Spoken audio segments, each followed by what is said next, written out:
Die markomgewing is die onmiddellike eksterne omgewing van die onderneming. Besighede het sekere beperkte of gedeeltelike beheer oor die markomgewing.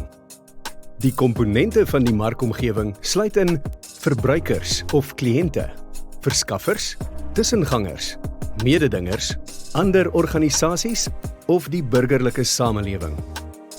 Verbruikers verwys na individue wat produkte of dienste van die besigheid koop.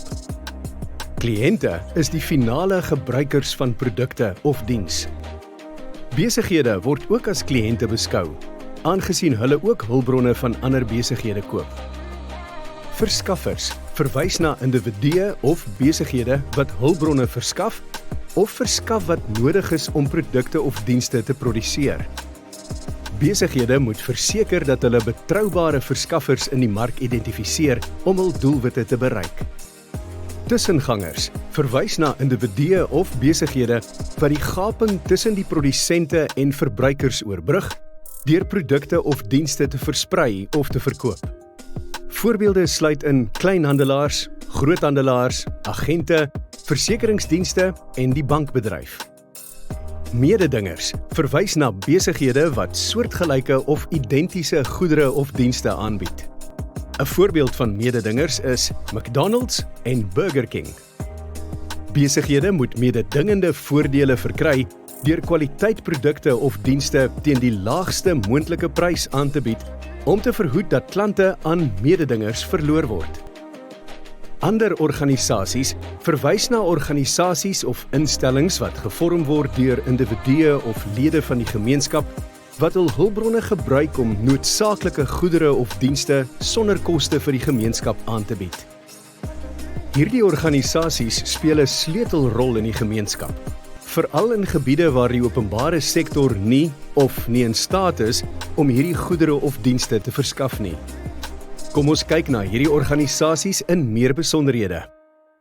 Gemeenskapsgebaseerde organisasies verwys na organisasies wat gestig is om in die gemeenskap te funksioneer en by te staan met werkskepping en sosio-ekonomiese ontwikkeling met die doel van maatskaplike opheffing.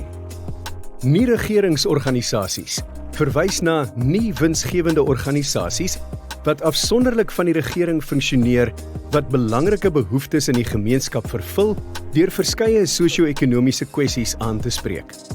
Hulle verskaf goedere en dienste aan gemeenskappe om die welsyn van ander te verbeter.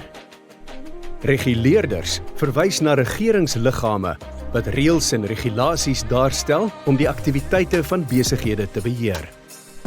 Hierdie reëls en regulasies verseker dat besighede nie kliënte of werknemers uitbuit nie.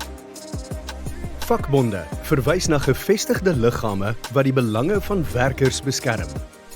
Hulle gebruik industriële optrede, soos stakings of go slows, om beter lone en salarisse namens lede te beding, asook om lede teen onbillike ontslag te beskerm. Strategiese bondgenote verwys na besighede wat hulpbronne in projekte kombineer tot voordeel van alle betrokke partye. Hierdie verhoudings help besighede om nuwe markte te verken en mededingende voordele te verkry terwyl hulle relevant in die mark bly. Besighede staar beide geleenthede en bedreigings in die markomgewing in die gesig. Geleenthede is enige faktore in die eksterne omgewing wat bydra tot die sukses van die onderneming. Byvoorbeeld, verlaagde belasting, sluiting van 'n mededinger se besigheid, dalende rentekoerse en gunstige wetgewing van die regering en nuwe markte. Bedreigings is enige faktore in die eksterne omgewing wat besighede verhoed om hul doelwitte te bereik. Besighede moet voortdurend bedreigings identifiseer en strategieë ontwikkel om dit in geleenthede te omskep. Bestaande besighede kan byvoorbeeld saamsmelt met nuwe besighede wat die mark betree. Of hulle kan met ander besighede saamwerk om met die regering te onderhandel om rentekoerse te verlaag en wetgewing te hersien.